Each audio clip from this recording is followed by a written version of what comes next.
নমস্কাৰ বিশেষ বাতৰিৰ সৈতে ষ্টুডিঅ'ৰ মজিয়াত মই লিপিকা। দেৰগাঁও আঞ্চলিক নাম কীৰ্তন আৰু শংকৰী কলা কৃষ্টি বিকাশ সমিতি ৫০তম নাম সমাৰোহ সোণালী জয়ন্তী বৰ্ষ অনুষ্ঠিত হ'ব। নিউজ নাওৰ এক বিশেষ প্ৰতিবেদন।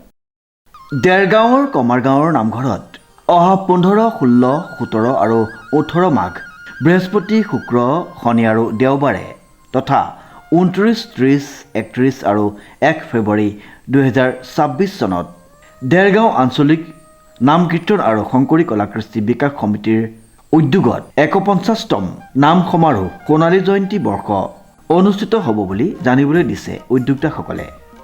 আমাৰ দেৰগাঁও আঞ্চলিক নাম কীৰ্তন সমিতিখন ১৯৭৬ চনতে প্ৰতিষ্ঠা হৈছিল। ১৯৭৬ চনৰ পৰা আহি আজি ৫১ সংখ্যক নাম সমাৰোহ কমাৰগাঁও নামঘৰতে অনুষ্ঠিত হ'ব। এইবাৰ হৈছে সোণালী জয়ন্তী বৰ্ষ। এই সোণালী জয়ন্তী বৰ্ষৰ কাৰণে ইতিমধ্যে আমাৰ আঞ্চলিক নাম কীৰ্তন সমিতিৰ নিয়ম অনুযায়ী 3খন সভা আমি অনুষ্ঠিত কৰোঁ। ইতিমধ্যে আগতে 2খন সভা অনুষ্ঠিত হৈ গ'ল। আজি ইংৰাজী 4 জানুৱাৰী ২০২৬ দেওবাৰ দিনা আমাৰ ৩য়খন সভা অনুষ্ঠিত কৰা হৈছে। এই সভাত আমাৰ আঞ্চলিক নাম কীৰ্তন সমিতিৰ আমি বিভিন্ন কাৰ্যসূচী হাতত লৈছোঁ।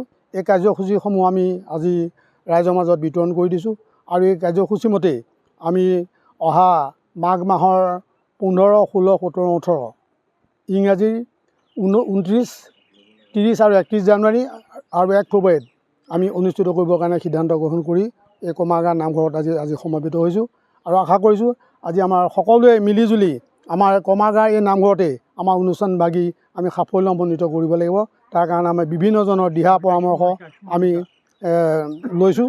লগতে এই বছৰ সোণালী জয়ন্তী বৰ্ষত আমি ভক্তি গুঞ্জন নামৰ এখনি স্মৃতিগ্ৰন্থ ইয়াত উন্মোচনৰ ব্যৱস্থা কৰিছোঁ আৰু এই কাৰণে আমি বিভিন্নজন ব্যক্তিৰ পৰা আমি ধৰ্মমূলক কিছুমান আখ্যান, ধৰ্মমূলক ব্যাখ্যা, তেখেতসকল লিখনি তেখেতসকলৰ পৰা আমি লৈ আছোঁ আৰু যাতে এই সকলো অনুষ্ঠানে যাতে আমি সাফল্যমণ্ডিত কৰিব পাৰোঁ তাৰ কাৰণে সকলোৱে দেৰগাঁৱৰ ৰাইজৰ আমি সহায় সহযোগিতা।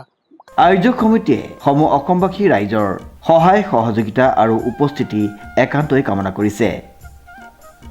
সমূহ ৰাইজবৃন্দ, এই আমাৰ আঞ্চলিক দেৰগাঁও পালনাম সমিতি আঞ্চলিক পালনাম ৭৬ চনত প্ৰথম আমাৰ গৃহতে দেৰগাঁও মৌজা কমাৰগাঁৱৰ শ্ৰী শ্ৰী অগ্নিফুলবাৰী সত্ৰত প্ৰথম আহ্বায়ক কমিটি বহিছিল। আমাৰ উপৰি পুৰুষ আমাৰ বৰদেউতা স্বৰ্গীয় উমেশ্বৰ গোস্বামী সভাপতি আছিল আৰু গণেশ হাজৰিকা ছাৰ সম্পাদক আছিল। সেই আহ্বায়ক কমিটিৰ সম্পাদক আছিল বৰ্তমান আজি সমাজত উপস্থিত থাকিব পৰা নাই আমাৰ প্ৰদীপ হাজৰিকা। মই প্ৰদীপ গোস্বামী নিজেই কনিষ্ঠতম সদস্য আছিলোঁ আৰু বৰ্তমান সেই ৭৬ চনৰ পৰা অদ্যুপৰমিত আমি এই নামষাৰৰ লগত মানে অতঃপ্ৰতভাৱে জড়িত হৈ আছোঁ।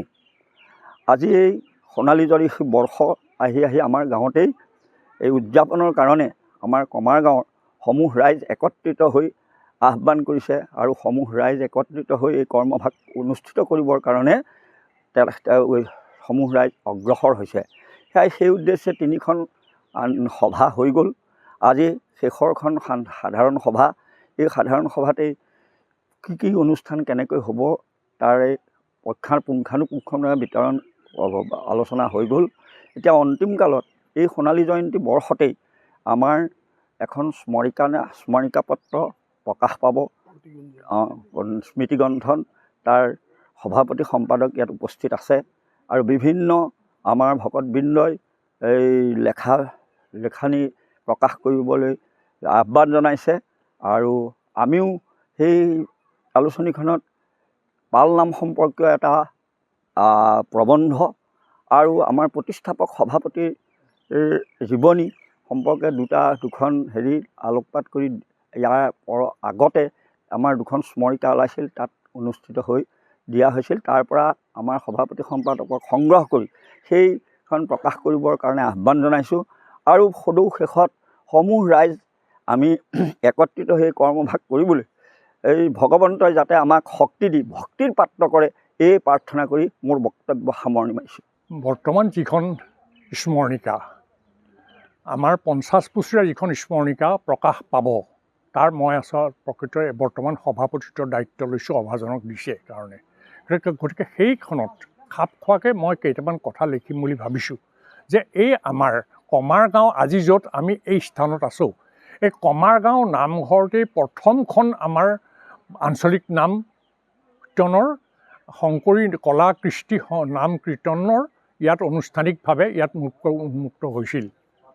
ইয়াৰ পিছৰ চোৱাত যেতিয়া আৰম্ভ হোৱাৰ পিছত এই ওচৰৰ কেইবাজনো মানুহ গোস্বামী তেখেতে কৈছে, তেখেতৰ গোস্বামীৰ নাম কি আছিলে? উমেশ চন্দ্ৰ গোস্বামী, তেখেত প্ৰথম সভাপতি আছিল।